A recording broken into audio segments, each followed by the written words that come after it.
New York, big city of dreams. New York, big city of dreams.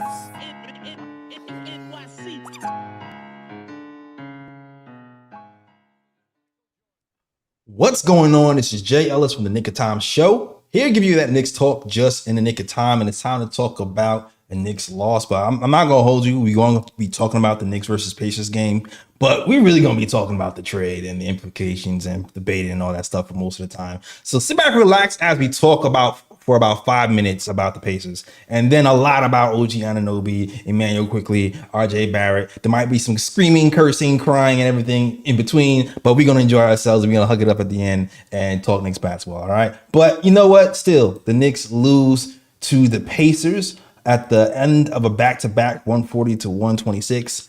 And we couldn't really stop anybody, as you see, about 140 points scored by the Pacers.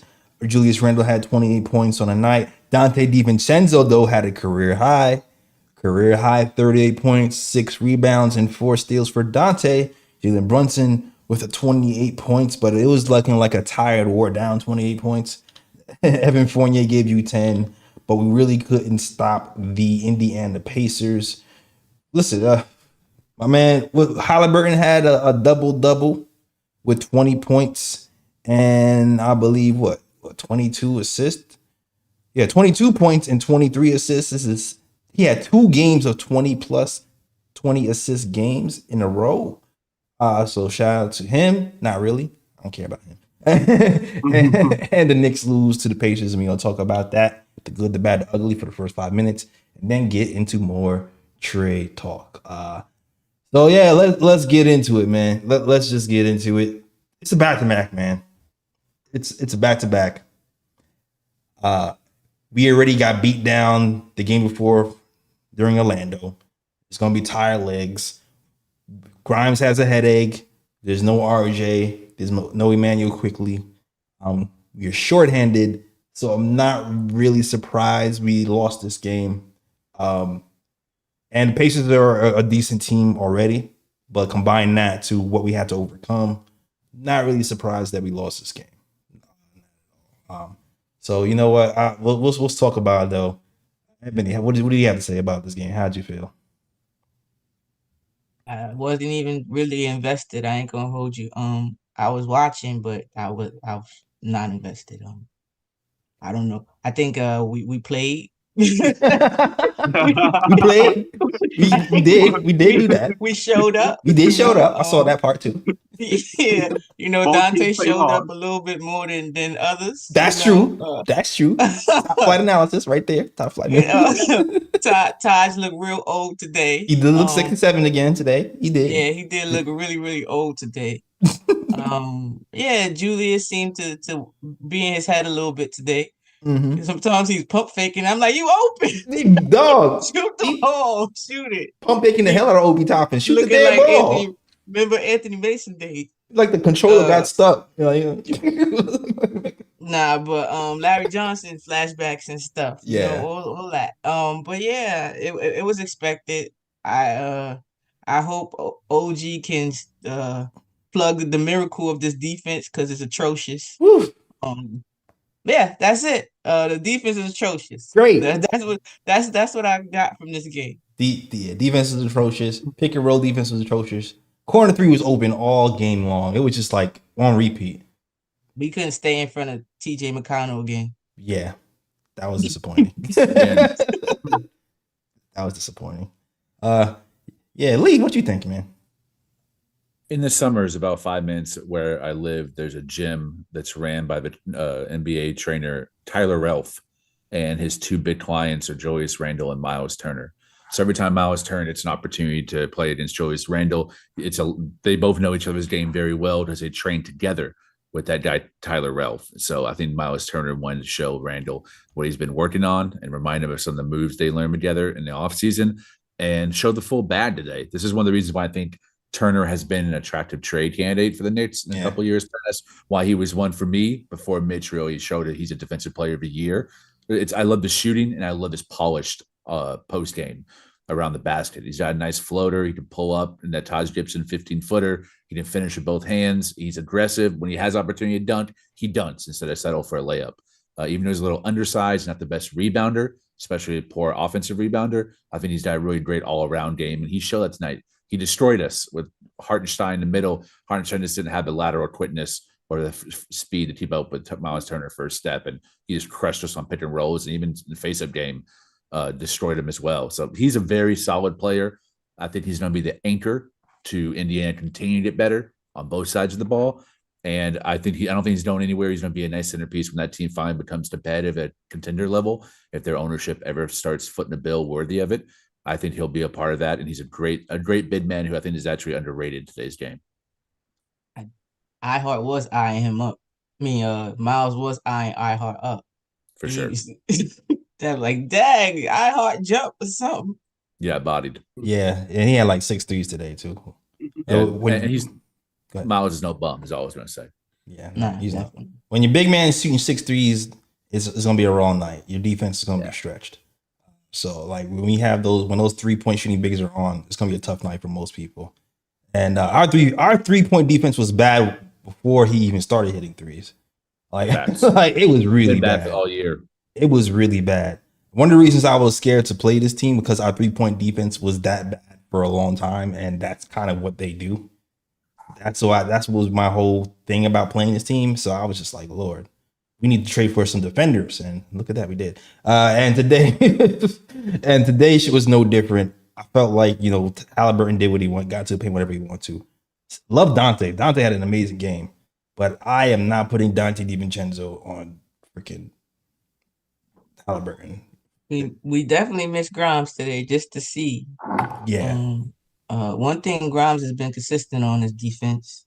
Oh yeah. We could say what we want about his shot being inconsistent, but the defense to me has been on point. Nah, for real. Like one-on-one defensively, point of attack defense, that's what he does.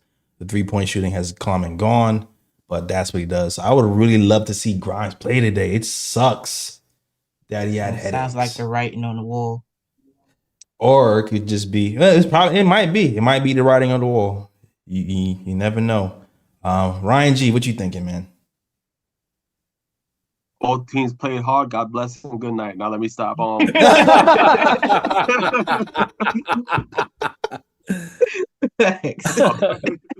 But tonight, back to back, Knicks were thin. Grimes out with supposedly with a non-COVID related illness. So you put all of that together, plus the Knicks been on the road for the majority of this month. It's a recipe for disaster. Knicks defensive rotations were terrible. At times it seemed like they didn't know what to do on defense and left Pacers wide open for three a whole lot of times in this game.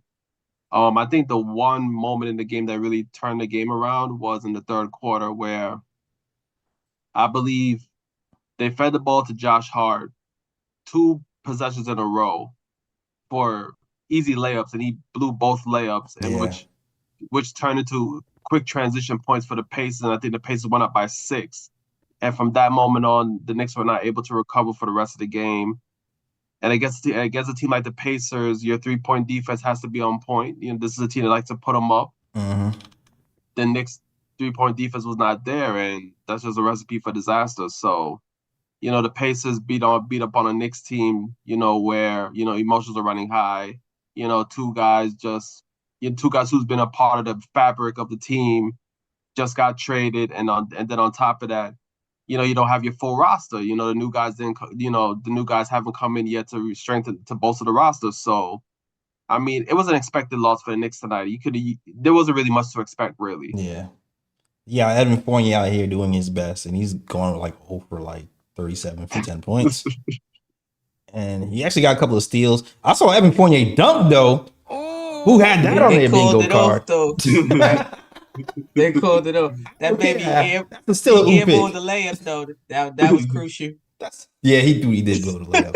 It was mad blown layups. It was mad. My bro picked early. My bro picked early. What? Bruh. No, Dante blowing layup was crazy. That was the easiest shot he had the whole night. Dante been hitting 3-point shots, 6 feet behind the line, blows a layup. Bruh. Freaking iHeart, Artenstein, he grabs a rebound. He was by himself. He spins around, still by himself, and then blows a layup, and then fouls the guy who gets the rebound. Bruh. Nah, they was fouling Josh though. I gotta give him that. They definitely were fouling him. No, they were fouling Josh Hart. I'm talking about Hartenstein. Yeah. Hartenstein. Oh yeah. They were fouling Josh, and he wasn't getting any calls. I'd be pissed if I was Josh Hart. I don't think the referees like him too tough. Nah, he always they don't. barking at them. I don't think they like him too tough. They don't give him nothing. They don't. They fouled him back-to-back drives too. And the second foul was even worse than the first one. Yes, than the first one. And I was just like, oh, this is gonna be one of those type of nights. They was like, all right, we'll give Jalen Brunson the whistles tonight, but Josh Hart, you get none. Bruh. That's what I saw today. But Knicks lose. Terrible perimeter defense. Tired legs. Blah, blah, blah. Cool. All right. And we don't play smart either. Julius got Miles Turner on him. He decided to shoot a 3-pointer. Take him to the hoop, please. Yeah. Randall. Randall's been punishing people all year at the hoop. And now he want to be a jump shooter today. Get it together. No, I'm just messing with it. I mean, when the other team is shooting 54% from the field, and what? How much? I don't even know. Do I even care? They shot a lot. Yeah, they shot a lot. They definitely shot a lot. But with Julius Randle, he definitely felt inspired when it was him and Obi though, 1-on-1 in the post. Sure. Oh my gosh. He definitely felt inspired. Getting a look of death. I think I Obi don't felt want him to be that inspired. inspired no more, y'all, because he go a little overboard. He like think, slow down and think, please. Slow down and think. I felt like he was playing too slow against Obi, honestly. It felt like he wanted it too much. Yeah. Like, a lot of times, I was mentioning before we got on here, the pump fake, right? Like, he was open a couple times, and he just pumped. I'm like, okay, now you're not open. You're not open anymore. It's over for that. Yeah. So, yeah, he just looked like he wanted it a lot today to prove, like, the Knicks made the good choice, and he wanted to show everybody else. Yeah, honestly, I think Raptors just wanted to punish him. Like, in the post, my man was just banging with him. Like, he just wanted to bully him. Exactly. He just wanted to bang with him in the post. Yeah. I seen Obi like, okay, let me try to guard full court so he don't get the ball. That's what you gotta do. Let me try something else. That's what you gotta do. Obi had 3 blocks today. Probably that might have been the career high for Obi. Yeah. So he was inspired today. He definitely was. I need you to get them shoes from back in the days. Remember those shoes that used to make me walk on your tippy toes all the time? That the ballers used to wear. I need him to get those because that baby got no ups. You let Obi get your shot. Yeah, man. That's what I said. I felt like he was overthinking Obi. He should just play how he normally play. He would have been all right. Exactly. Just go straight up. Just go straight up. He's not strong enough. Just do what you do. But February 1st is the revenge game. Yeah, with a full squad. What is what it is. But that is our dramatic breakdown of that game. Cool.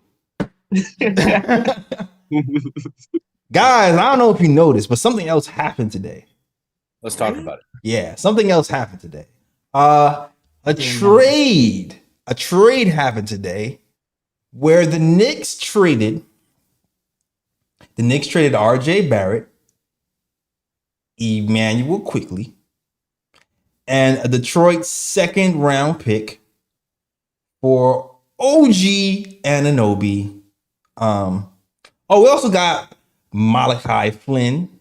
You got him. If you guys don't know, you got Malachi Flynn. And we got who do we got? Achulia. Precious, yeah. Precious. We got the Precious. From the BX. Yes. We got him on the squad too. The fan base has been going to war, guys. It's been going to war. There's a blood bath in the streets, blood bath on YouTube. Me and George just finished shouting at each other on Into the Knicks First with lead. But I want to get your view on it, and I'm gonna start out with Lee. Yeah, early on the show, I overall gave a trade for the Knicks a B+. And I gave a trade for the Raptors an A+. I think Emmanuel Quickly is going to be a star in Toronto. I think he has Brunson level potential. I always thought he had the most unmet ceiling of anyone on this team.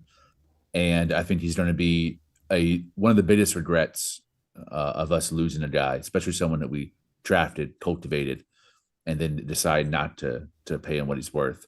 It's going to be a sad moment looking back in history, but I also think there's going to be a silver lining there, that it's going to be one of the moves that led us to become eventually a championship team.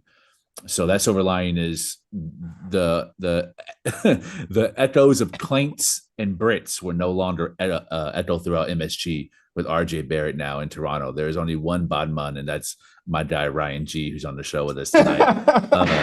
I, like Jay Ellis, have gotten sick and tired of watching RJ play. It started to become a chore. When he is bad, he might be one of the worst players in the NBA.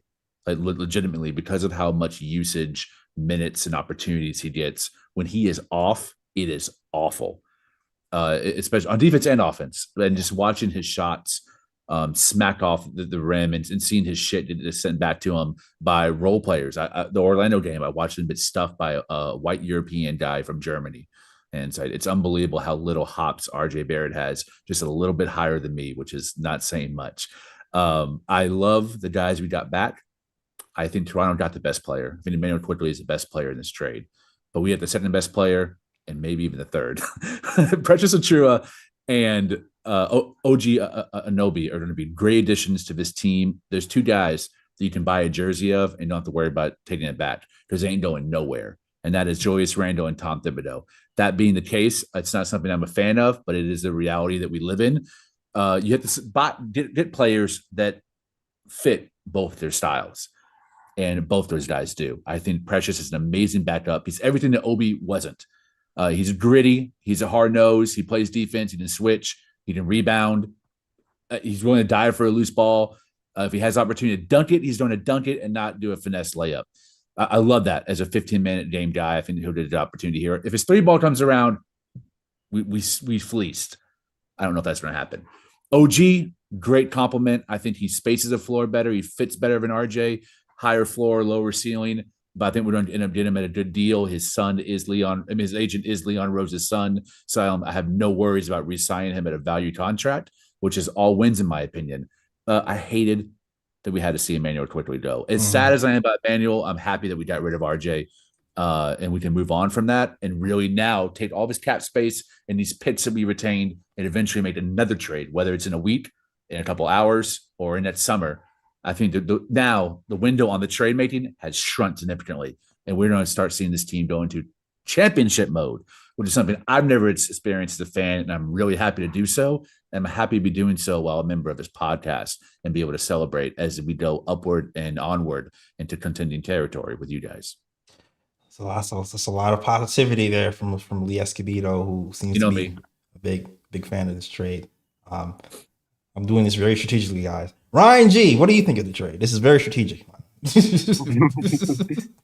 Well, I definitely gave my thoughts on the earlier podcast, but I'm just going to reiterate.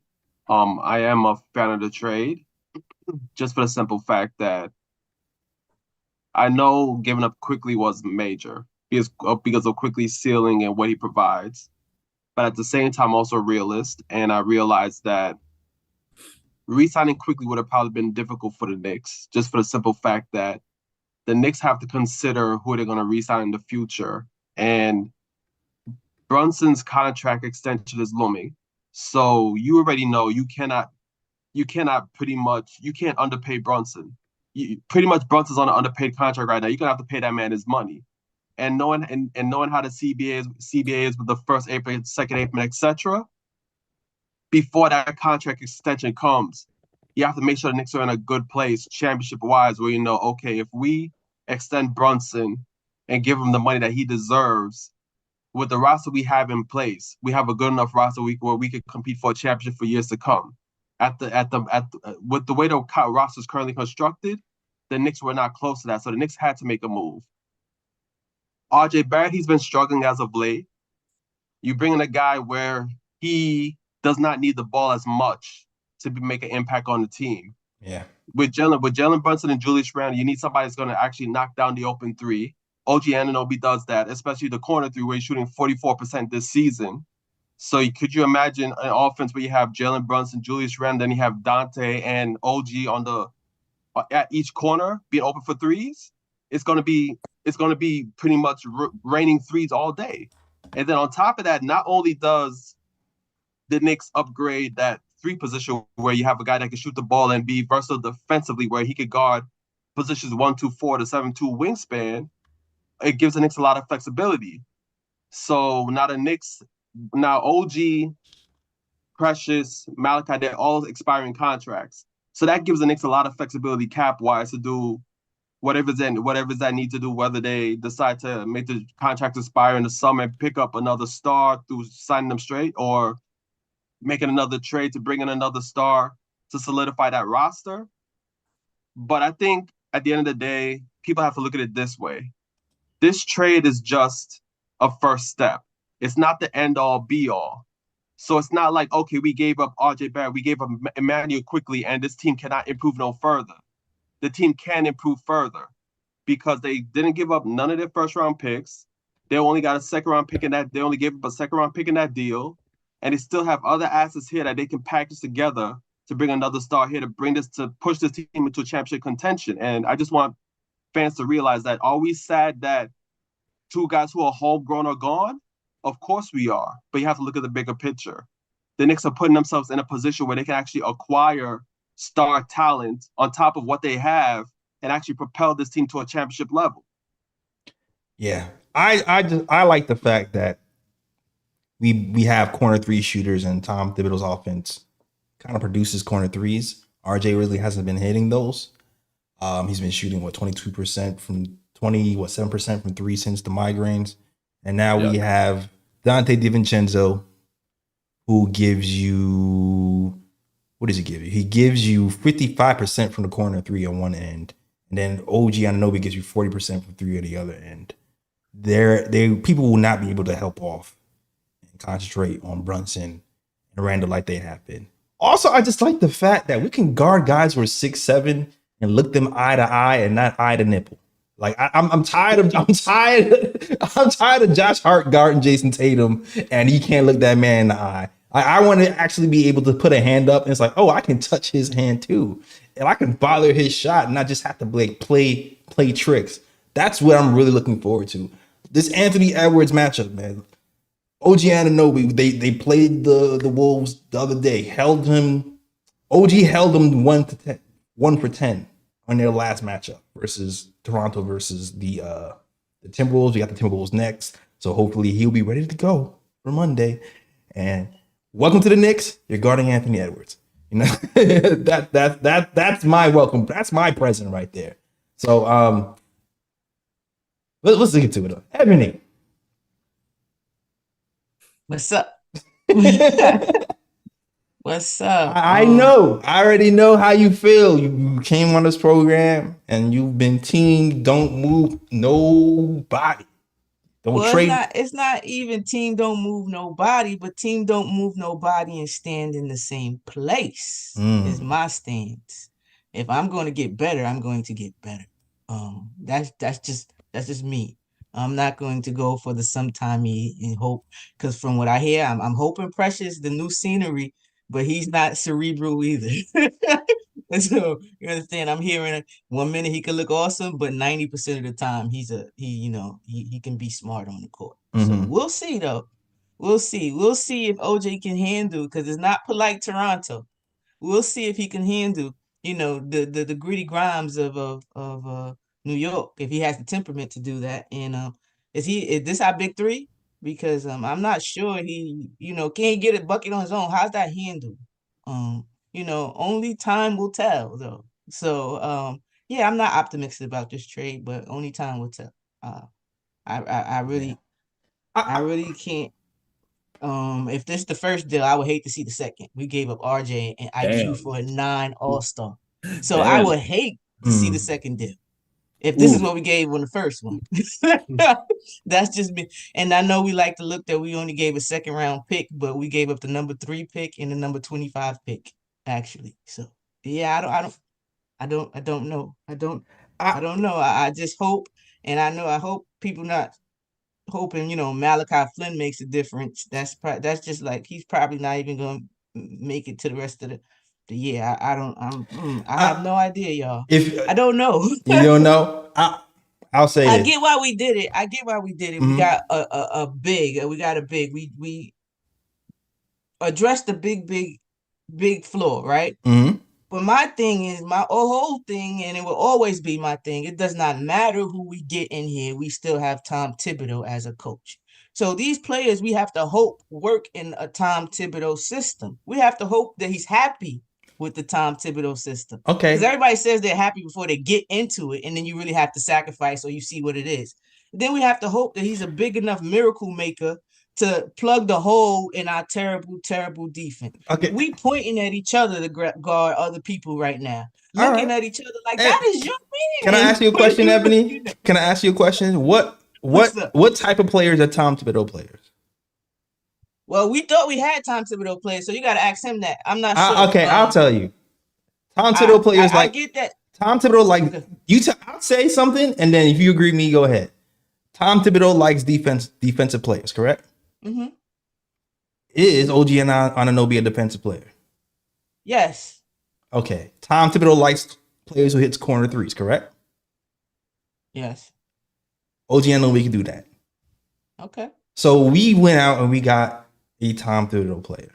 Okay. So Yeah, I don't I have get any that. issue. I don't have any. I think he'll be absolutely fine. This is probably one of the most Tom Thibodeau players we've gotten so far since he's been here. Now, I'm not saying it is. Everybody's a Tom Thibodeau player, then they go. Like, he got a bunch of Tom Thibodeau players and they still not playing defense is my thing. Like a whole bunch of them. These is his guys. Now, just like he feeling a little LeBronish, like it's never enough. Oh, these ain't work. Let me get more of my guys in here. I'm feeling a little LeBronish. It's feeling a lot like that. And so I'm on Trey Tibbs. I'm on a new narrative. Trey Tibbs. That's what I'm on. Wow. It ain't been the first time that we trade a coach been traded. Let's get it going. Are you saying trade Tibbs because you like RJ Emanuel quickly? Oh no. I say trade Tibbs because I truly believe it don't matter who you get in here. This man is expired. His ideology has gone past. How long have you felt this way? It can't work. How long have I felt this way? Yes. I felt this way since we hired him. I didn't want him here. Okay. I was one of the ones. Look at Minnesota, learn from Minnesota. That was me. But I understood why we hired him because we needed a name brand coach to change our identity. But he is really our Dwayne Casey. He is not our Nick Nurse. He's not our Steve Kerr. He's the Mark Jacksons of the world. He's the one. He's the who's the coach right before the coach from Milwaukee won his chip. Like that's who he is. He's the coach, so we can crawl, so we could walk later or run. I'm not gonna hold you, Ebony. I'm gonna keep it straight. I'm gonna keep 100. I kind of feel like the vitriol is coming because you didn't like the IQ and RJ got traded. That's what it feels like to me right now. See, people don't listen to me then. Because when I say the whispers, didn't I say that? No, you've been saying you've been saying the whispers. Nice about it. You've been saying the whispers the whole time. Yeah, but because remember, okay, Jay, when we met, remember I said fool me once? That was Tibbs and Randall. After that, because I didn't want Tibbs here because he's stubborn. I followed Tibbs because one of my favorite players all time is Derrick Rose. So when I followed Chicago very, very, very, very closely. And then I follow Minnesota very closely. And he's not grown. He tricked us that fourth year to say, yeah, I'm learning from other coaches and playing people when they're hot. But that's not what he really does. Like, I can't go for a coach who doesn't play the players that are hot the game. Because what message are you sending? That can mess with somebody's psyche.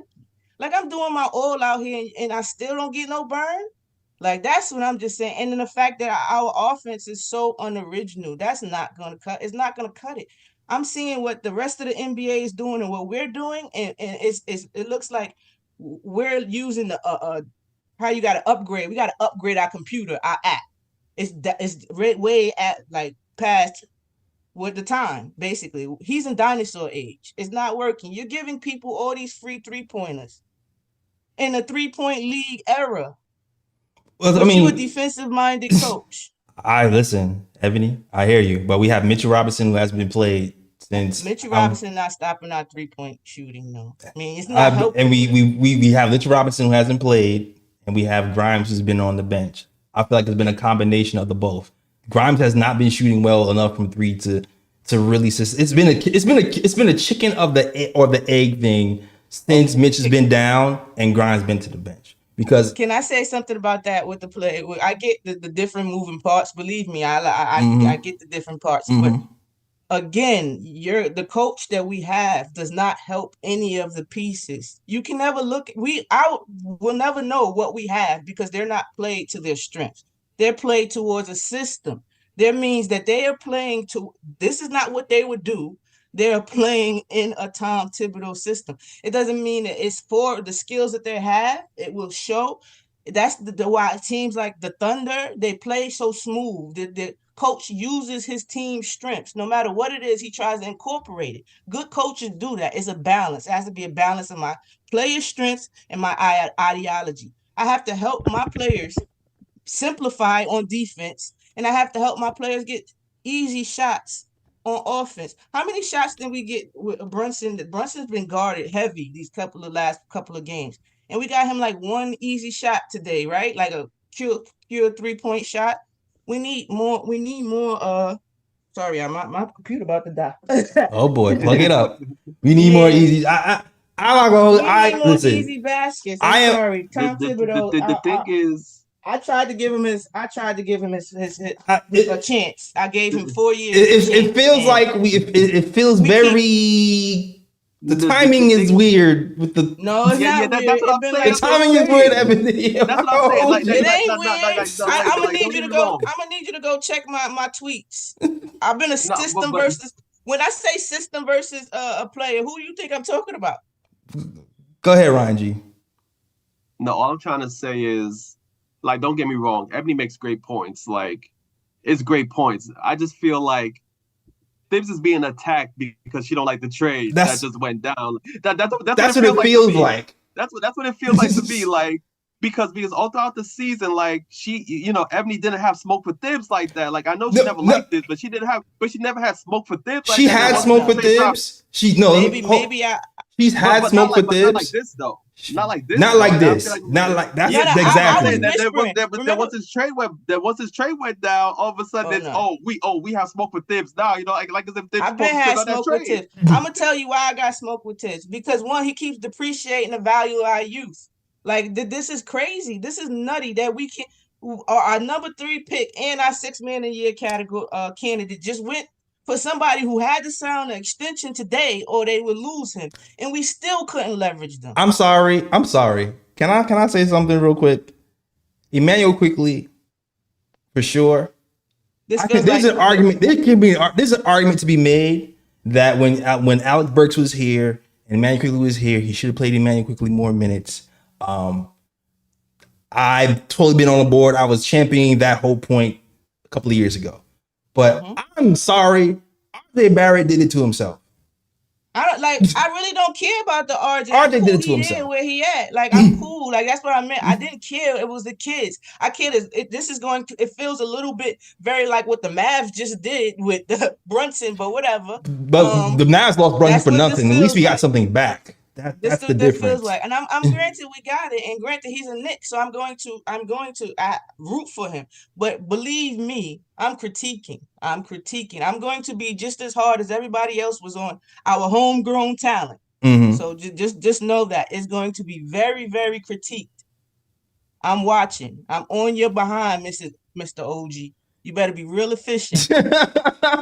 I put money up that he will be more efficient than RJ was in 3 years. I hope so. I really do. I am a diehard Knicks fan. I just think we did it harder than we supposed to do it. I think that we give up on homegrown talent way too much. And that's why nothing good ever happens to us. I really, really do believe that. But Ebony, I had a whole conversation about the CBA a few times, and I'll bring that up again. Because the new CBA, I don't know if you guys realize, the new CBA is different. Yeah, no, I understand. Like, it changes everything. We talking about behind the scenes before. It makes it so that you can't overpay bench players anymore because the league won't allow you to make any moves after that if you're capped out. If you capped out, you're not allowed to trade first round picks past 5 years. You're not allowed to pick up players off of waivers, and you have to match players trade for trade, dollar to dollar. That means if we pay Emmanuel Quickly $25 million, right, and then he's going to be off the bench being paid $25 million, we have to then trade him if we want to for somebody else worth $25 million, dollar for dollar. And if we don't like the person that's getting back, or they don't like the person, or they don't like Quickly, they feel like he's being overpaid, it makes things very hard for us. So it makes the entire NBA is going to be a lot different. It's going to be a lot of players the entire NBA is going to be a lot of top heavy talent and like one or two good role players. That's the future of the NBA because of this new CBA. And that's why, look, Emmanuel Quickly is my second favorite player on this team. I don't want to see him go either. But when I'm looking at what's happening, like, I understand it. I understand for OG. I understood somebody was going to be moved. As soon as Mitch went down, I knew this was going to happen because our defense without him is atrocious, and we were going to see this. I didn't want us to see this. I want to win. I want to win. That's it. If somebody asks with this move, how many games does the Knicks win now? And I said the same amount of games they won with the prior roster. To me, this move is better defensively, but it's not going to take us further. I don't believe. May I respond? Sure. Go ahead, Lee. All right. So everyone knows I have not been the biggest Tibbs fan. I was the one that had a homemade flyer sign last year to fire his Penguin ass. I am still not a Tibbs fan. He's grown on me, and I've started to try to find his good traits more than focus on his bad traits because I do not believe he's going anywhere. I have realized the error of my ways. I should not have advocated for him to be fired in the middle of the season. I think that was what I got wrong. That was very drastic of me. I'm judging everything now by the playoffs. So now we got OG, a Tibbs guy. How is he utilized in the playoffs? Is he utilized to his full potential? Does Tibbs bench him when he needs to be benched? Is he allowed to stay in the game when he's red hot? I want to see Tibbs in the playoffs out of the first round. If he fails in the first round, I don't care who we play. I'm back on the fire Tibbs. I'm telling y'all right now. I'm not even saying fire Tibbs, Lee. I said trade him. No, I'm just telling you. I'm just talking about me right now. I'm not on fire or trade. I'm not on bench Tibbs. Just we get some back. I'm not talking about benching Tibbs, and I'm talking about taking him out the rotation to keep him in the locker room. I'm not saying that yet. To me, it's all about the playoffs this year. All about the playoffs. Now, to Ebony's point that we don't win any more games this season than we did last year, agree in the regular season. I told George this. In the playoffs, we're better. Now we have someone to stick on those Jason Tatums, someone to put on those Jaylen Browns, someone to put on the Giannis, the Chris Middletons, the big 6'7", 6'8", 6'9" wings that are 5-level scorers. Now we have a guy, an OG, who plays them, and as J. Ellis said, eyeball to eyeball. Not eyeball to net.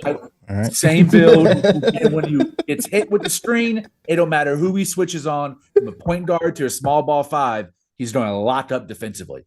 We have not had that under Tibbs' regime. So I'm very excited to see what combination of like Noah and Luol Deng back in the Chicago days can do for us. Because this guy's a top 5 positional defender in the NBA. Thanks. He's a beast. And the way that he scores offensively fits Tibbs' system perfectly. We got 2 super high usage on-ball guys. We don't really need a third at this point unless it's a superstar. So if it's not a superstar, make it someone who thrives in 2 areas, the corner 3 and catch and shoot opportunities. Exactly. That's where OG thrives. Yes, we did have the best player in this trade, Emmanuel Quickly. I'm not going to argue that. Yes, this trade was predicated upon Tom Thibodeau and Leon Rose's symbiotic relationship. It brings out the worst in each other, and that's why we have guys like Taj Gibbs on this roster for the 3rd effing time. Yes, I agree with you. We should have gotten more back for Quickly. This trade should not have costed RJ and Quickly, but we also kept our picks. We got some decent. If Precious can hit 31% from 3, we fleece this trade. I pray God he at least hits 28, 29%, and he doesn't go down to 18, 19, or we're at RJ, like terrible year RJ numbers. It could get worse. Yo, can I ask you a question? I'm not gonna hold you. RJ is a negative asset, guys. I'm not gonna hold you. I agree. When you say we shouldn't have traded RJ and Quickly for him, around the league, RJ is a negative asset, man. So it's like we got the deal done despite RJ. And I'm sorry for the RJ lovers here, but that's just the truth. He's getting paid 25, 26, 27 million, and he's shooting below average 3-pointers, below average at the field, below average at the rim. If you look at his clean the glass stats, I just want to ask you guys. I just want to ask you guys, what are the free throws? Who makes up those free throws? Hold on, I want to finish my thought. I have one more thing I want to say to my rant, and then I'll step back. The final piece that I love is that unlike in years past with the Knicks, now we have the opportunity to go into this summer, which all four of us have agreed. This is the make or break summer. Ian Bedry reports it. Mm-hmm. Something has to happen by this summer before the new CBA hits in into that second apron. We remain 8 years, $8 million under the cap.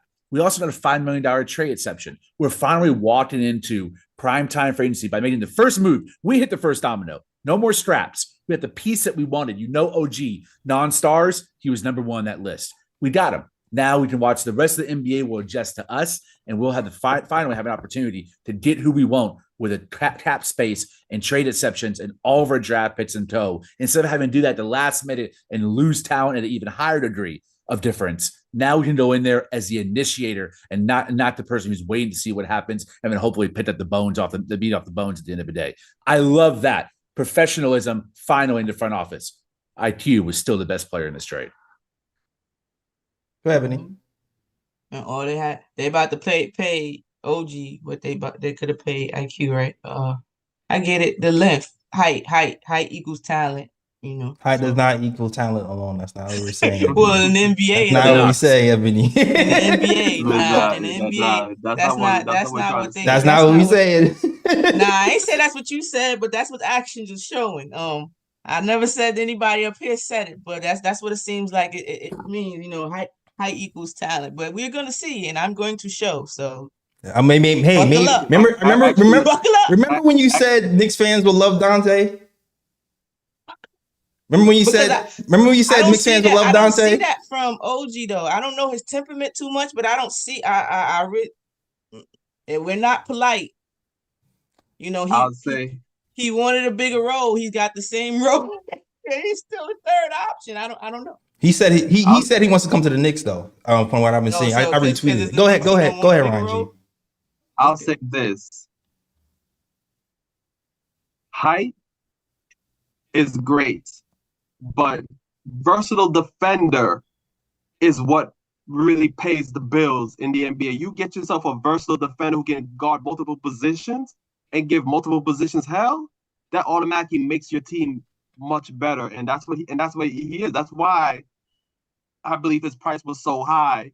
Even though the Knicks didn't really give him a whole lot for him, and they had to give him IQ because, like JL said, at this point, RJ is really a depreciating asset based on his performances. So they had to give the Raptors something good on top of RJ to really make that trade work. But I think with the way the NBA is going right now, especially with the NBA going positionless with a lot of these teams, you need a guy that can guard multiple positions. Yeah. If you want your team to be successful, that's what every NBA does. Every successful NBA team has that. Everyone.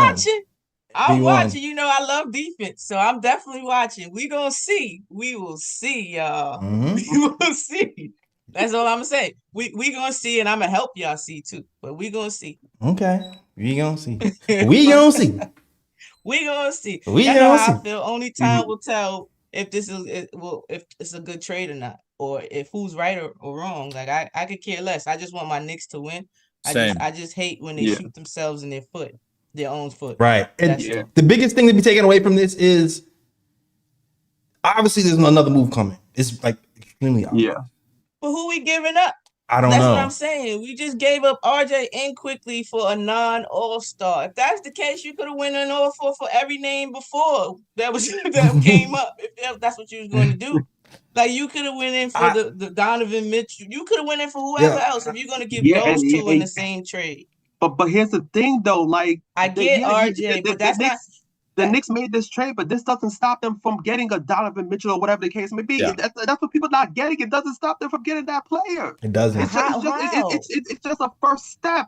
I get it, but who will we get? Who can we give up to get a Donovan? Who? Because I'm, we talk to the Cavs fans a lot. They don't want nobody from over here. Who can we give to them it's fine. to Like entice the Cavaliers to give us Donovan Mitchell? It doesn't even have to be Donovan Mitchell, to be honest with picks you. No more. Like personally, to me, it doesn't even have to be Donovan Mitchell. But like we have picks, we can go after somebody even smaller. We can go after Mikal Bridges and have 2 long wings, and compete that way. I still feel like we'll be fine. But we still have other pieces to make a move. We still have a bunch of first round picks. We will be fine. To me, we need scoring. To me, with the new CBA though, you can't just do the whole picks, a lot of picks no more though, right? What do you mean? No, you like when you you can't when you have to match. You have to have some kind of contract in there. You can't just go here go a whole bunch of picks. No, you can't. Look, we're under cap now. Like you make the move, we're not under the second apron. We have 2 contracts that expire this summer in Pachulia and Malachi, if we choose to. I think that's like around 7 million coming off the cap, or 7 to 10 million coming off the cap this summer. And then we don't have to pay IQ 25 million or whatever. So it actually gives us more flexibility to make moves, and we can trade picks now because we're not at the second apron. So it gives us more flexibility to make moves, is what I'm saying. I never trust that second move though, because I've been a Knicks fan long enough to know that's hurt. That's hurt talking, Ebony. That's hurt and pain. It's hurt. That's why I'd rather go with what I got. I'm not gonna worry about what can happen down the line, because most of the time that second move really doesn't happen. That's what the first thing they said to us when we had Melo. It's gonna be a next move. That next move never came. You get what I'm saying? Like it's not the same time, Ebony. And we gave up 2 major pieces in this one move. It's not the same. It's not the same. Look how much Knicks gave up in that Melo trade. Knicks gave up. I'm not comparing the trades. I'm comparing the impact. Knicks gave up the house though. But yeah, I get it. They did give up the house, but again, y'all talking about secondary trades. I don't see nobody besides Randall and Brunson that other people would really be like, all right, and then you got to attach Fournier to somebody. I don't see it. We gonna see. That's what I'm saying. We will see. We gonna see. I'm here. That's why I say I don't talk trades, because I'm gonna be a fan regardless. So it's like pointless. I don't like it, but whatever. All I'm saying is, if Knicks stay packed, if the Knicks stay packed, they ain't going nowhere. That ain't a championship roster. So to be honest, I don't think not championship roster. Y'all already know how I feel. The 2 people, I've been chill because they've been trying, but I see right through it. Because every time I want to give them respect, it's like they show me a little something that I don't like. But I honestly don't think that who we have in place is going to take us, no matter who they have around them. And that's just my honest opinion about it. But I hope I'm wrong. Yeah, I think this moves. I think this move sets us up for bigger moves. I feel like when we played the Miami Heat, we were a decent 3-point shooter away from beating the Miami Heat. I think straight up and being. I think if they play how we played the zone this year, with how they was using Brunson and RJ and anybody to flash to the free throw line, if we would have did that once during that Miami game, we would have seen the difference. I think we were the worst 3-point shooting team in that playoffs. We need shooters and we need defense, and not one or the other. I think that was our biggest problem. So I think we solved that with this one move right there. Now it's about getting somebody off the bench. So I had somebody on Twitter mentioned maybe getting Brogdon off the bench for stuff. A guy who was like a 6th player of the year to actually run the offense off the bench for us. That could be something to be looking at. I don't know. Can we normalize no Lego men? No men who fall apart as soon as they fall to the floor, okay? Can we normalize no Legos, please? Put the Legos down. We already know Ebony is not going to like anybody we bring in. If you would have said Anthony Black or something, I want that guy on our team ASAP. That's somebody definitely. Hey, he's from my neighborhood. Two-way player. That's my type of player. I want him. OG's a two-way player. Okay, like I said, I'll see. But again, it's just that we gave up a lot for a non-all-star. I'm gonna keep saying that. That's it. Okay. I feel like that's it. So again, OG has to show me that rhyme. You get me? OG gotta show me. I'm just for the record. You said you like two-way players. OG's a two-way player. So give my man some. Let my man live. All right. Oh no, he gonna live. He gonna live. I'm a Knick. He a Knick. He just that. It ain't gonna. Yeah. I'm on you. I'm on your, how they say, I'm on your ass. See, Mr. it sound Postgame. like you're going for blood. It don't sound like support. It don't sound like It support over is. here, It's Ebony. It sound support. like vitriol, like Ryan G's likes to I'm going the say. same criticism that folks gave our homegrown people. That's all. I'm just going to critique like the people did to our own homegrown talent. That is all. All I'm saying is, if the Knicks make a subsequent move that puts them in championship caliber, I'm circling the block on a whole lot of people. That's all I'm saying. I'm circling the block on a whole lot of people. Ride low on I'm trying them. to tell you. Ride low on I'm them. trying to tell y'all.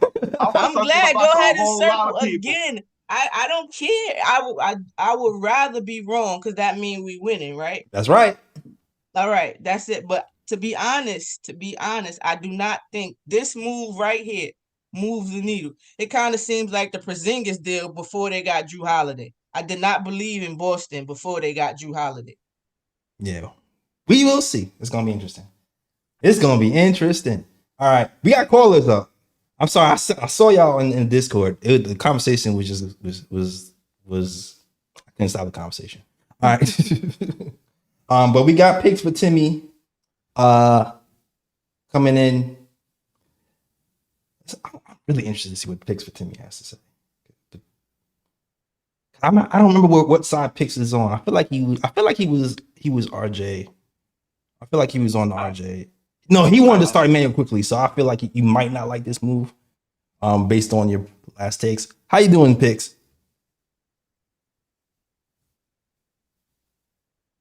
Can you hear me? Picks for Timmy, you hear me? He don't like the trade either. Well, you know what? Hold on. Oh, my bad. My sound is all the way down. My bad. There you go. I should hear you now. Go ahead, pick for Timmy. Hi, what's good, man? What's good, Jay Ellis, man? What's good, Ebony, man? I see you out there rolling the trade tips, man. Let's go get it, man. We got my guy Lee Escobita, the ESPN contributor, man. Let's get it, man. And my guy with the stats and facts, keeping it level-headed in here, man. Ryan G. Let's get it, man. I'm not even going to say anything about this game because I honestly do not care. Nobody cares. No, I don't even care what happened with the Pacers tonight. Now, if IQ and RJ were playing tonight, then I might have felt a little bit more hurt about it. But since we got, a new situation going on here, I figured it was going to be pretty rough since we were shorthanded. As soon as Evan Fournier came off the bench, you knew we weren't playing no D. Yeah. And we're not scoring 150 points. So it's a wrap. That's a fact.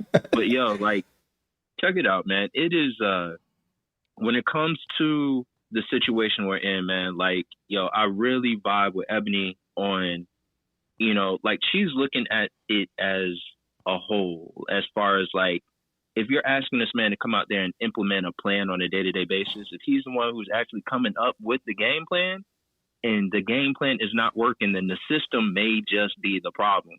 I completely understand it. Mm-hmm. But when I look at it in a family aspect, and I think this is a little bit of where you're coming at it, you're kind of coming at it from it too, Jay Ellis, is it's Tibbs, but it's also the front office giving Tibbs what he needs. And if we look at the timeline on when Tibbs came in, RJ Barrett was already there.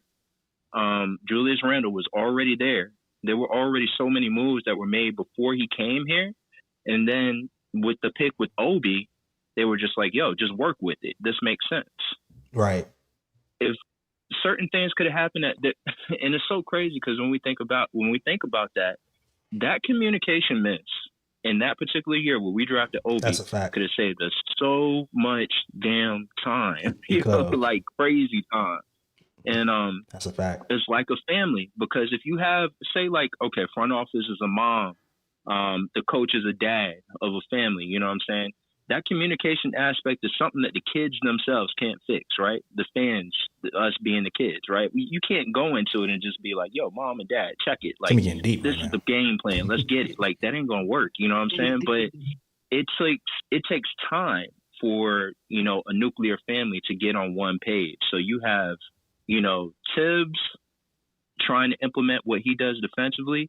And then you have, the front office saying, yo, I have a talented opportunity as a CAA agent for years with connections in the game saying, yo, I got a talented opportunity at a kid like Cam. I got a talented, I got an opportunity to, bring in this particular person or this person. Right. And for those two to meet in the middle, this is the very first time, with the exception of, I think, Josh Hart last year. I'll give that. I think this is the very first time that everybody is kind of operating together. I feel you. And I want Knicks fans to not come out with the expectation that this is going to work immediately. It's probably going to be rocky for at least a month. So let's get ready. But once it's done, honestly, I feel like you give Tibbs this 5-year period. You give him the opportunity to put all the pieces on the board and play the game the way that he wants to play it. There's no questions after that. You have a Mitch, who's a defensive anchor. You're going to have an OG Anunoby, possibly a Grimes, or unless we make any other moves. You're going to have the pieces that you need. Now, once you get those pieces, barring injury, you go out there and play. And if you match, if you can match with what we need, then, you can maybe get an extension. But if not, then, this is the time where we have to make moves. But I'm willing to go ahead and stay level-headed. Let's take our time, man, and let's see how this plays out, y'all. That's all I got, man. Y'all take it easy, man. I appreciate it, yo. I'll say this. I kind of disagree. I feel like OG is a low-usage guy. It doesn't take a lot of time for the low usage guys to get acclimated. Like, you stand in the corner, you hit threes, you pump fake and go to the hole. Like, that's what he does in Toronto. He's not going to be having to figure out what's the balance of me taking shots and creating my own. Like, that's not his game. I feel like it works because he is a low usage guy. So I feel like the starting lineup is going to be fine. What's going to have to happen, though, is that second unit is going to have to find time to find itself. Because that's, to me, is where it starts to get weird. Because now you're looking, all right, now maybe IQ is going, right? Cool. This actually might be a good thing for Quentin Grimes at this moment. Because Quentin Grimes gets more minutes. He gets more shots. He gets more opportunity. He gets more in the flow.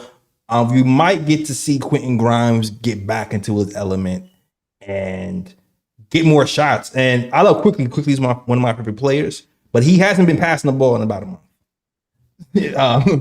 So you have Miles McBride, who's also kind of low usage. This might be Grimes' second unit, unless another move comes. You know what I mean? So that's something to look out for. To me, the second unit is really that's where we really have to figure things out. To me, the first unit should be good day one. That's how I see it. I don't know if you guys. I love the point that Timmy brought up about this being maybe only the second time. Actually, I would say the third time the front office and head coach have been in sync. I would put Brunson in that conversation because Brunson, Dante too. I put Dante in that conversation. Yeah. Brunson's running the same role Derrick Rose had in Chicago. He has full reign and accountability and decision making in terms of play calling on the court. Yeah, it's all him. So that's I love that. Finally, you're not trying to put a round peg in a square hole. I think he understands that who Tibbs is, and he's trying to placate to him in terms of the roster.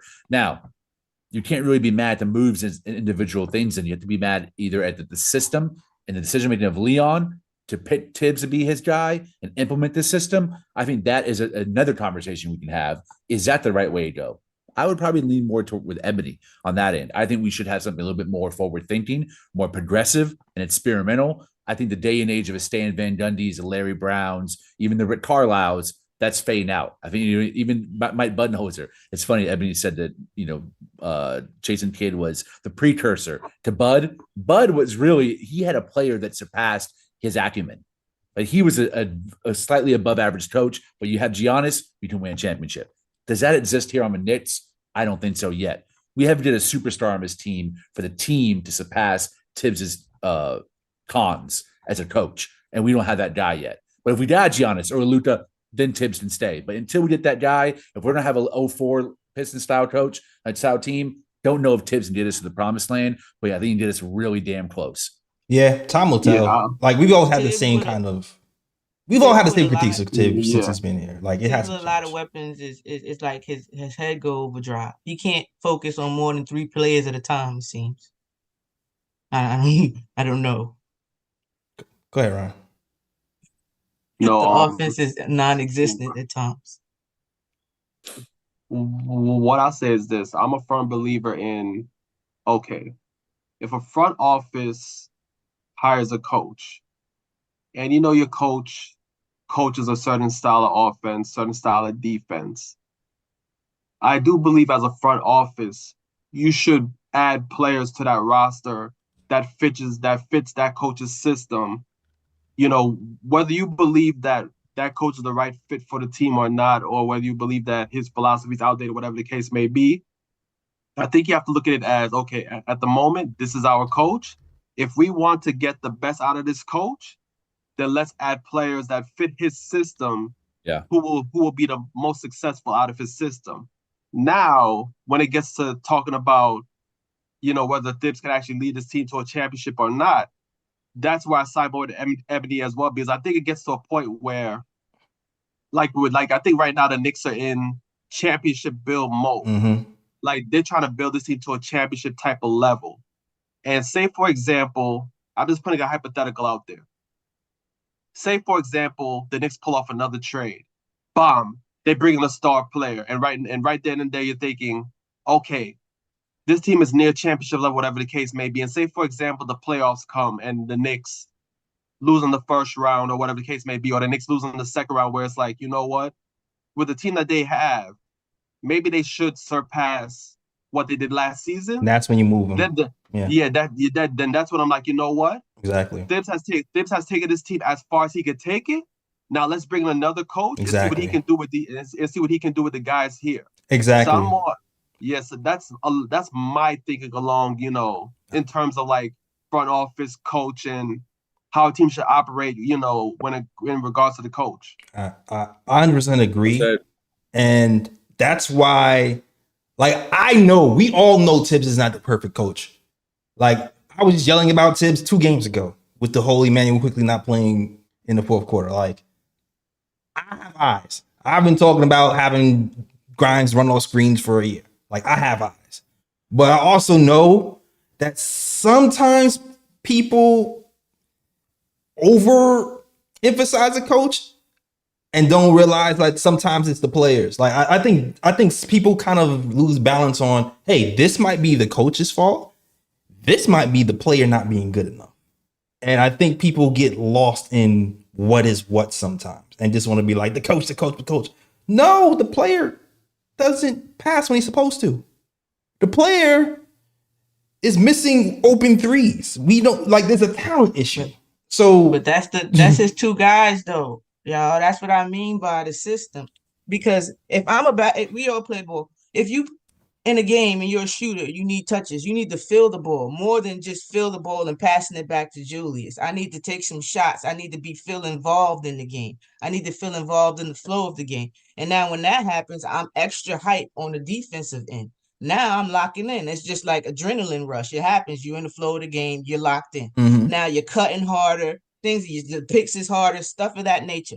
Again, we have 2 players, and we will not go anywhere no matter who's next to these 2 players if they do not intentionally set their teammates up for buckets. Not accidentally.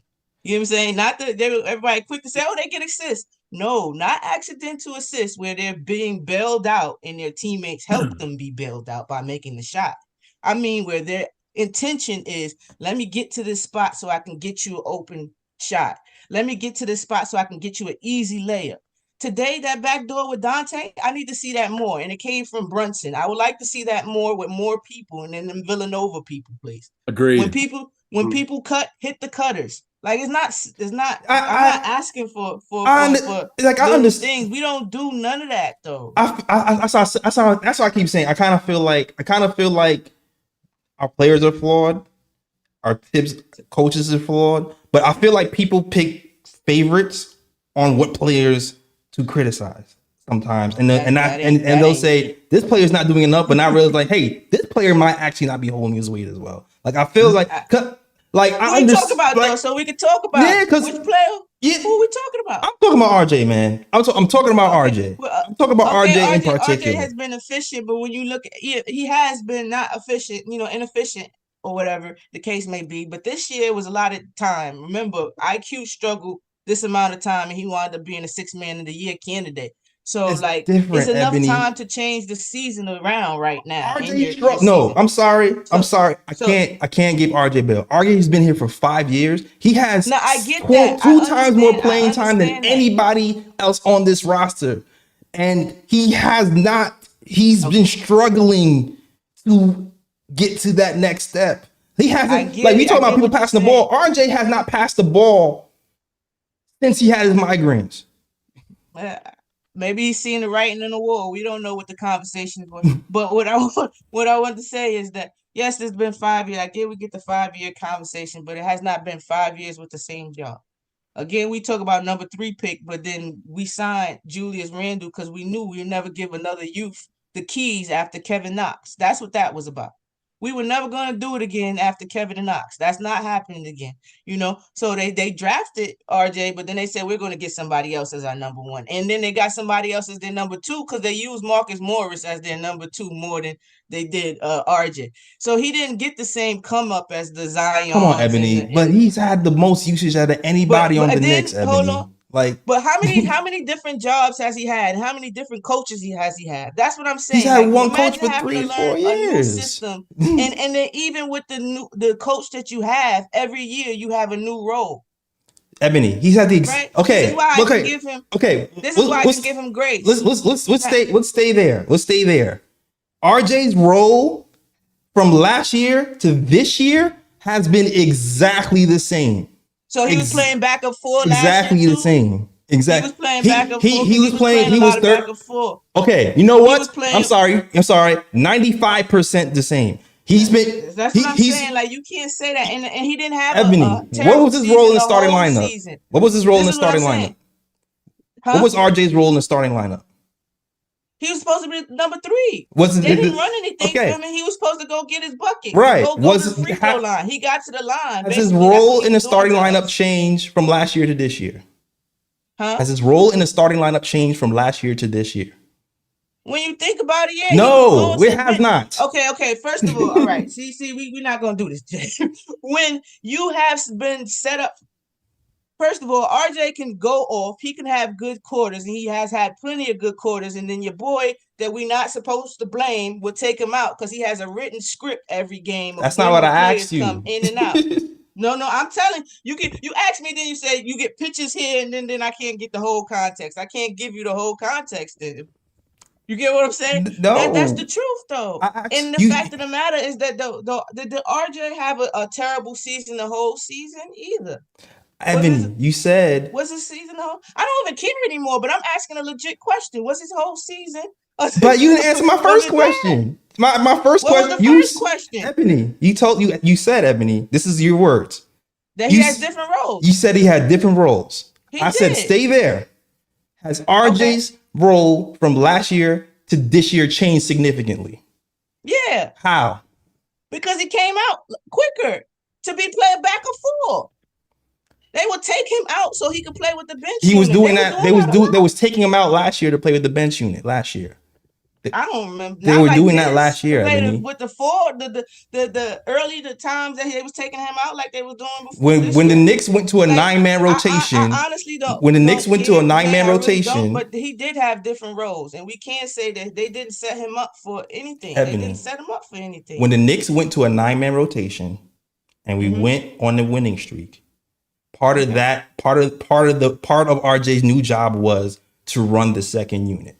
Him and IQ were running the second unit last year, and RJ was the third option on the team this year.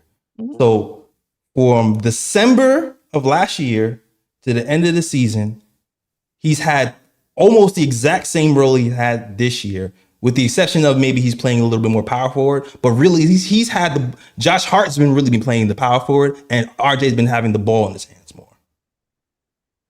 This is why I'm saying he's had pretty much the same role. I wasn't even mad about the RJ trade. I don't know how I got branded an RJ ambassador, but I really don't know. Once you're gone, I'm gonna love you from far, but I just don't think this was it. I don't think this is what you should have used those pieces for, to be honest. I like that we did get some defense. I do.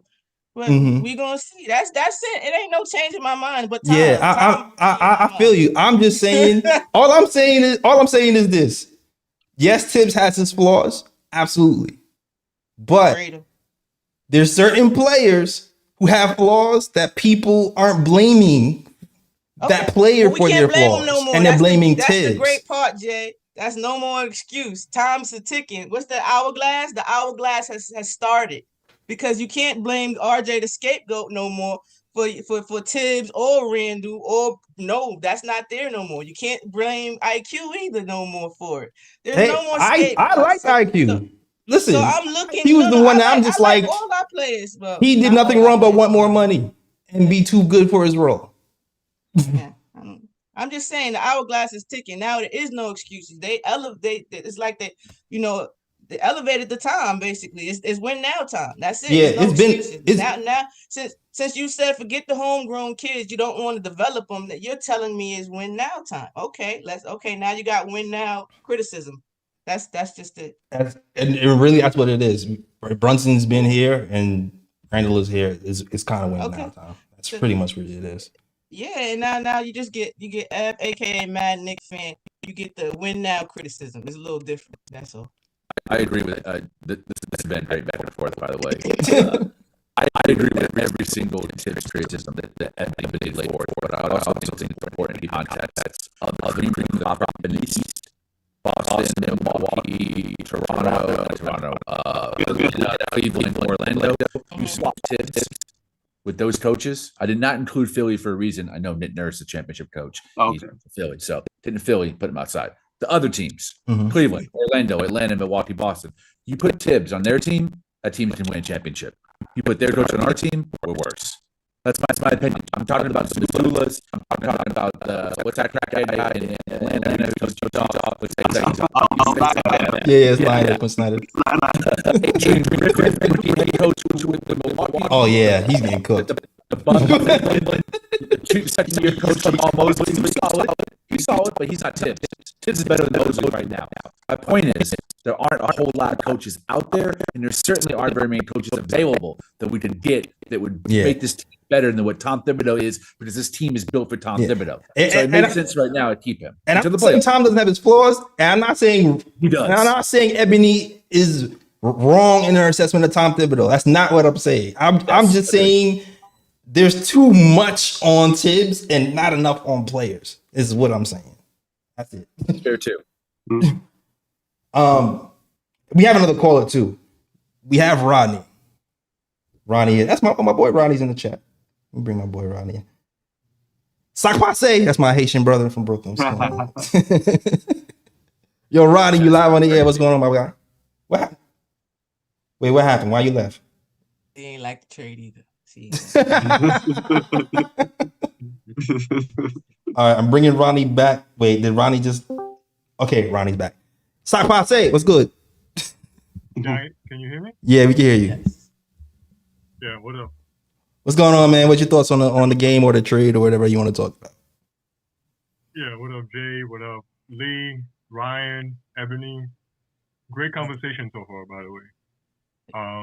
Like I listened to the show earlier today too, because like when the news hit, you know, I was in a Jamaican spot. I'm like, what? Like I checked my phone. I'm like, and you know, like I sort of said it on the chat. Like the biggest thing to me was IQ. Like people were talking about RJ and OG, and like I haven't seen all the, you know, Raptors games or anything, but OG is, you know, pretty much exactly the player you think he is.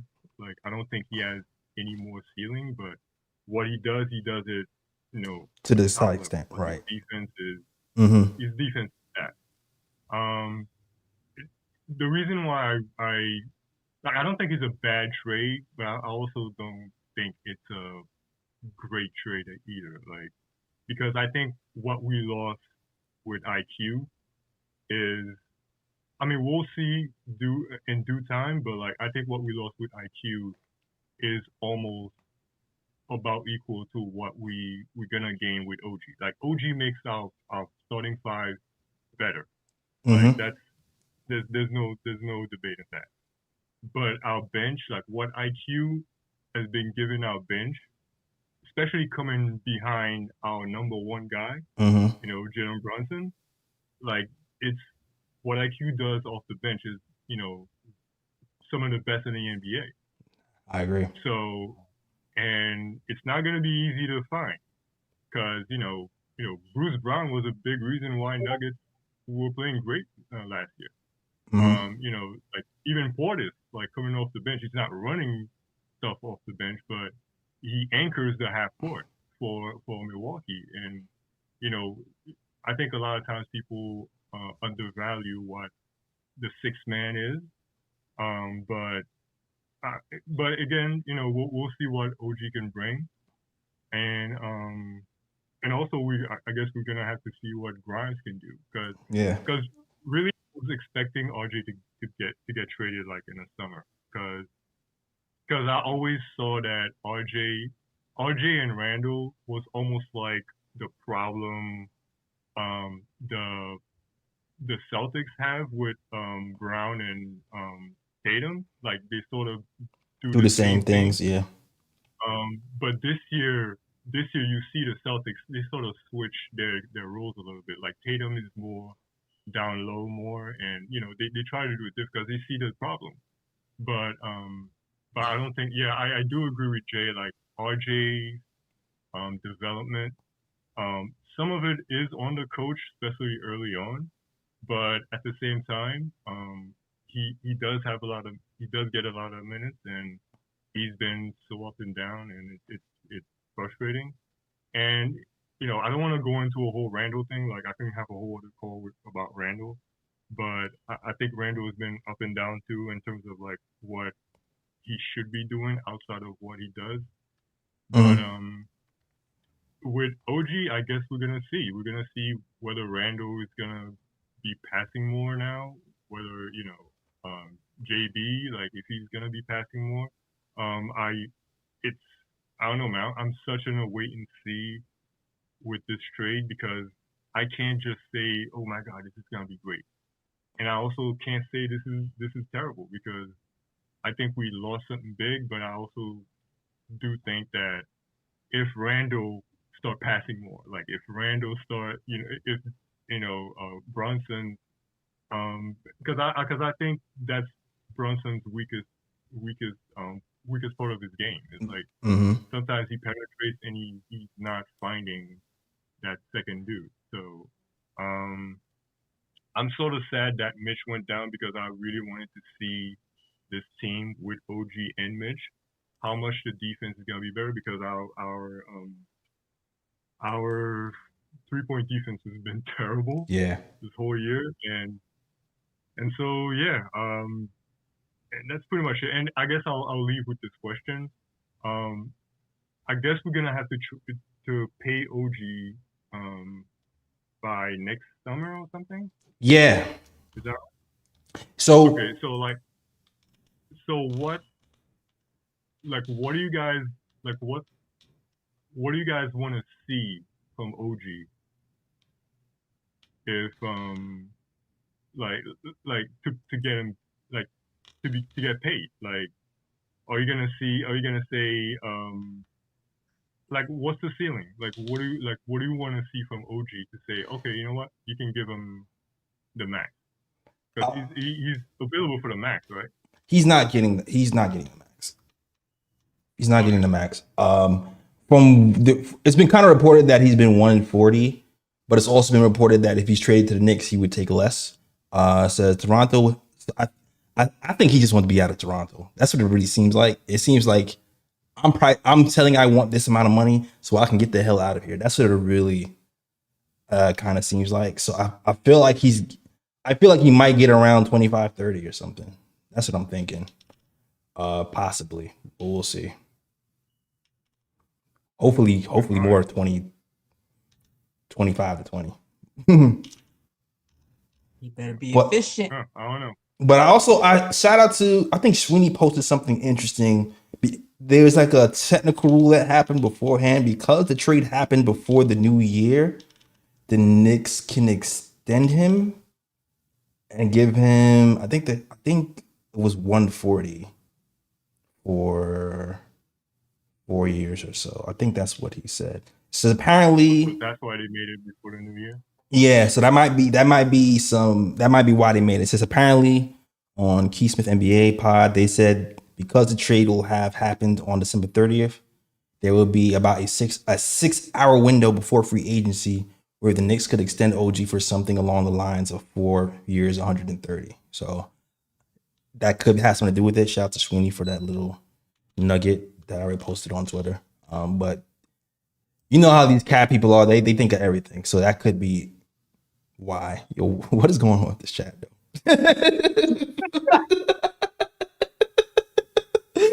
Yo. All right, guys. Merry Thank you for Christmas. Happy calling. New Year. So thanks for calling. Bad Knicks.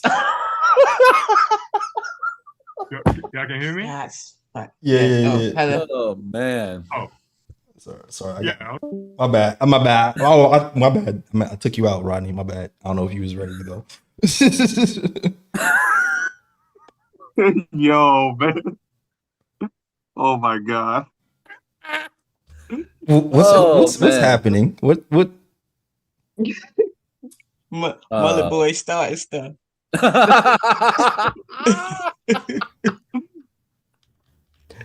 Oh man.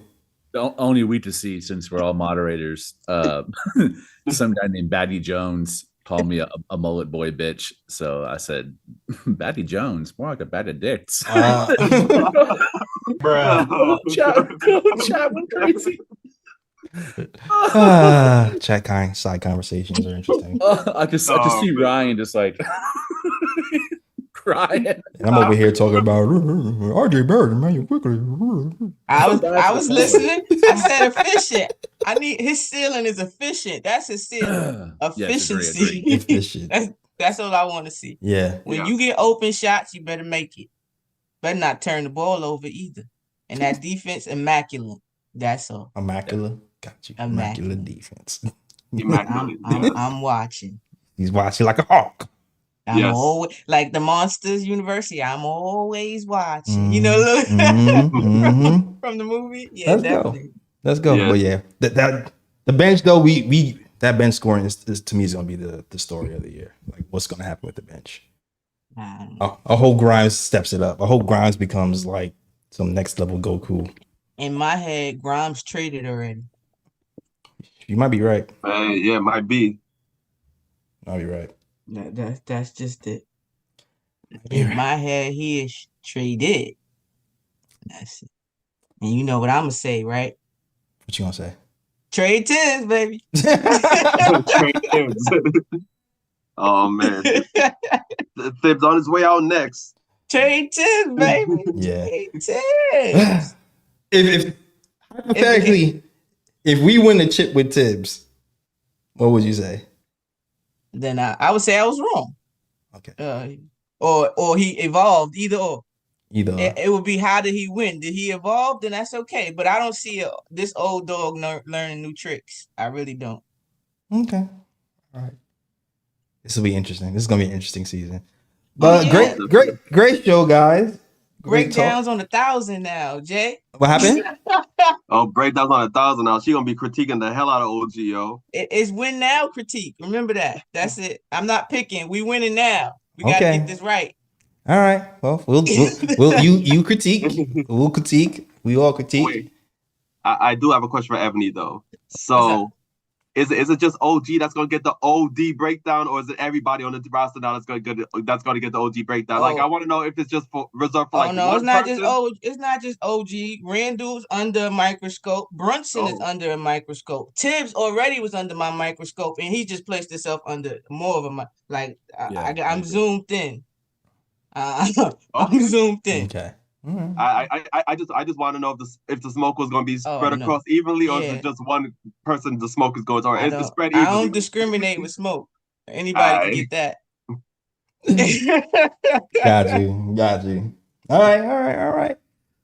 Spirited show, guys. Somebody said I got the OG jersey. Now, don't get it twisted. I know y'all see that greatness right there. Iverson. That's that greatness right there.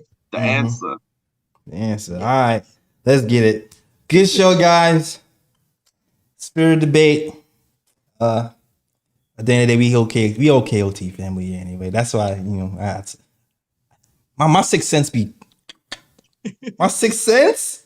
My intuition is 100 million. I'm telling you, man. Intuition is 100 million. But great show, guys. If you like the show, hit that like and subscribe. We really haven't been saying that all show, but I'm pretty sure you guys enjoyed the debates and the Tib smoke and the OG smoke and oh, you're right. My bad. McBride extension. Does McBride? Yeah. Does McBride get smoke? Oh no, I like McBride, but he under a microscope. Everybody. Okay, I'm win just now. checking. I'm just checking. It's win now. I'm just checking. Remember, I told before I was telling everybody it's show or go year. You got to show or go, but they didn't even get the year. They got a month or two. So, whatever. All right, yeah. All right, let's get to it though. But I just want to say real quick with McBride, I'm gonna give him the same advice I was telling you before when we was off camera. The same advice that I gave Obi. I need you to walk everywhere with that basketball. If you go into the store, basketball. Yeah. If you go into the club, I want, like I said, the Nike commercial. I need him to pretend to dribble on beat. I don't care, but he need to get that handle tight. Yeah. He need to get that jump shot right. That's a fact. And I'm cool. Mm-hmm. I sound like Al Sharpton just now. But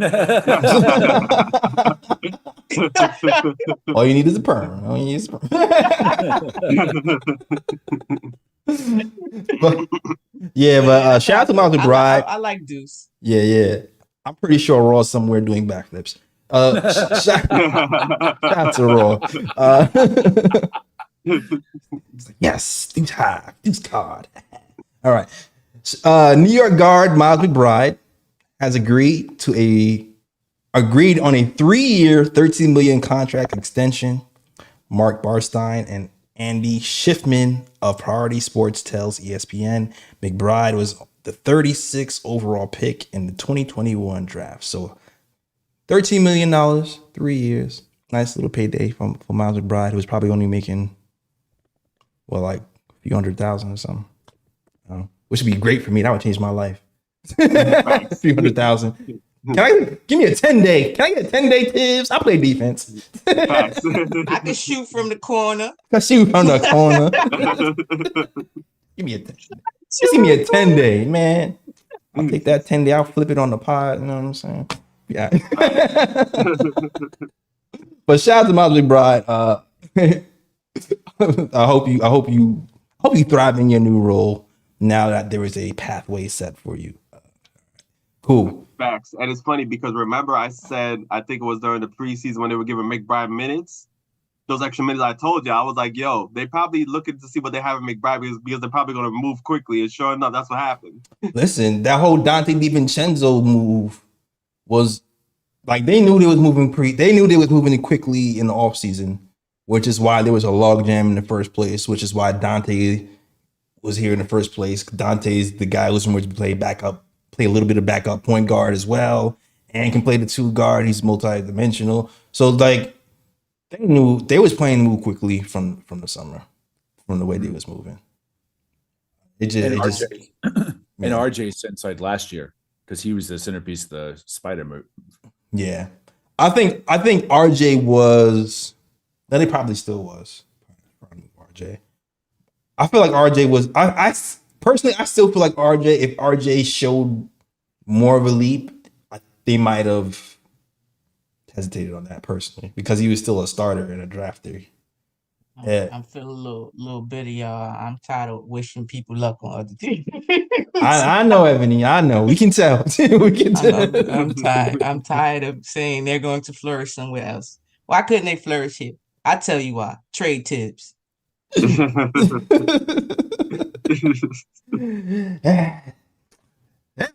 But shout out to McBride. That's our show. Thank you guys for watching. This is gonna make a very interesting, entertaining second half of the season. And so stay tuned. The debates might be more spirited. Or no, we'll see. We'll see how that goes. Ebony, you been going to the opera? Remember, I got a son. You got all kinds of crazy stuff. I got a Miss Potato Head next to me. Oh yeah. Oh wow. Oh, those are Miss Wow. Potato Head binoculars. Okay. That's never. I had a joke there. Because Tibbs is Potato Head, and then never mind. All right, that's our show. This me watching though. I'm here. Okay, all right. I'm here. All right. Tibbs, all of them. That's our show. If you're not entertained, then I don't even know what to tell you. You have horrible taste. All right. Thank you guys for watching. We played Timberwolves. We played a lot of games, man. Jeez, why are we playing so many games? Because Adam Silver is a Knicks fan. Yeah. Like we play on New Year's Day at 3. Like y'all can't even let me live. Like I want to be outside on New Year's Day, but For real. come on, son. Like can I be outside New Year's Day? But thank you guys for watching. Yeah, Ebony, let them know where they can find you, Ebony. You can find me on here every post game that I'm not knocked out, but you're here. Pre-game on X, Your Take Knicks. And again, I'm still working on that Instagram stuff. But I see some people follow me. I follow back. Yeah. I know how to do that. Yeah. I tagged you 2 days ago, Ebony, on Instagram when I made the clip of you. I forgot what we was talking about. Yeah. I see it. I'm still working on that. I've been trying, y'all. It's a process. I get it. Social media, one at a time. All right, Lee, where can they find you, sir? Man, find me on Twitter. I've been roasting those Mad bums a lot lately. Like me and Mad fans been going in on it lately. They've been finding my old tweets and bringing them up, and it just starts like an hour-long shit fest. It's just them and I just like destroying each other. I love it so much, man. Then I go outside my Brunson jersey and just remind everybody what they lost. Find me on Twitter @_Lee. I already know where Ebony's taking, yo. ESCOB. Don't say it, Ebony.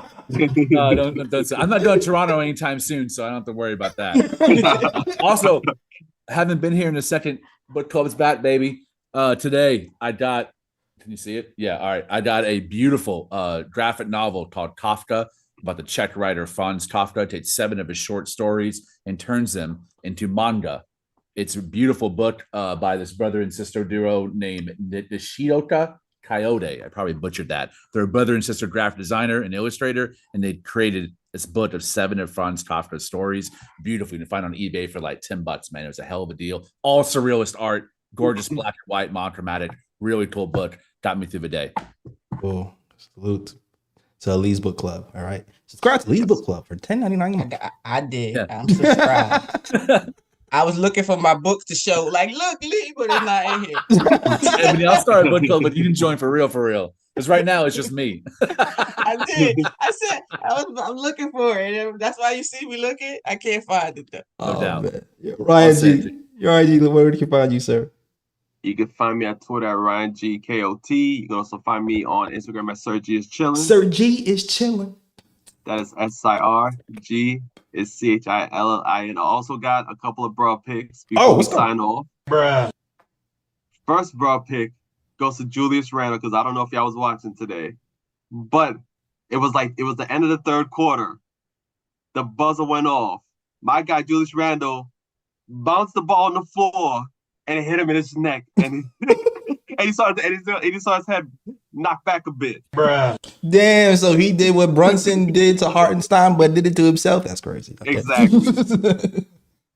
And my next broad pick goes to Bag of Jones, Bag of Penis, whatever you want to call it in the chat, because this dude got extra emotional and threw shots at us on the KOT show saying that, oh, we're not going to reach 10K likes until 2050 because he didn't agree with our RJ takes.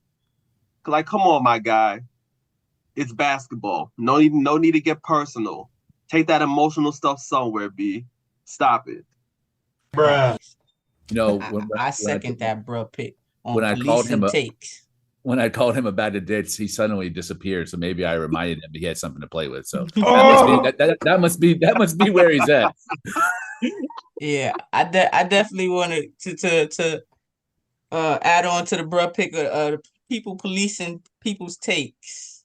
We're not going to always agree Yeah. I don't really care for the trade. It's here. I'm still a Knicks fan. That's always been my stance.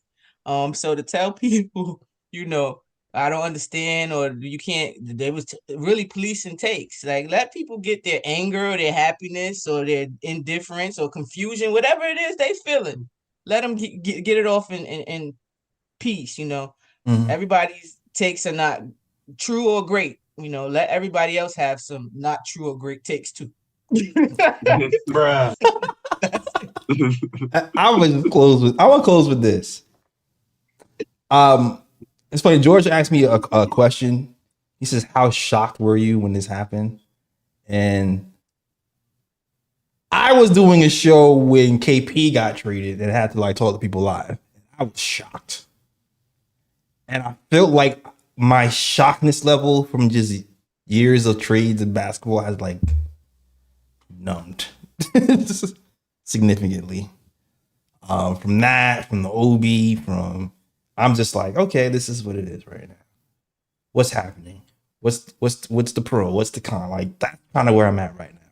But I totally understand people's attachment to players here because this is the most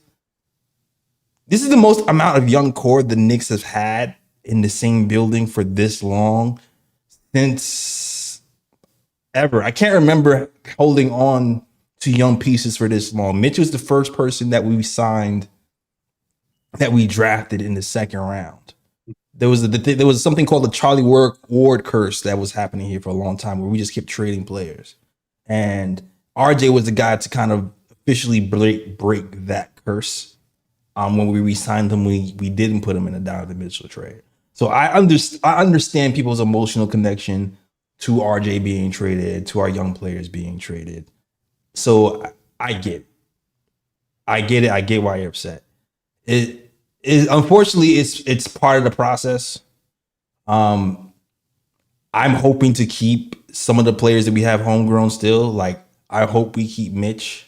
I feel like if anybody is to stay, I feel like Mitch is probably the most likely to stay. If I had to put money on it, I would like to keep Grimes. I'm not sure if that's going to be possible with where the Knicks are going. Mitch might be the longest tenured Knick on this team. Like he might be the last man standing. I hope so. People trying to get rid of him now. Yeah, people are trying to get rid of him now, but he might be the last man standing. So it's a waiting game. We'll wait and see. It will suck. It will suck watching it happen.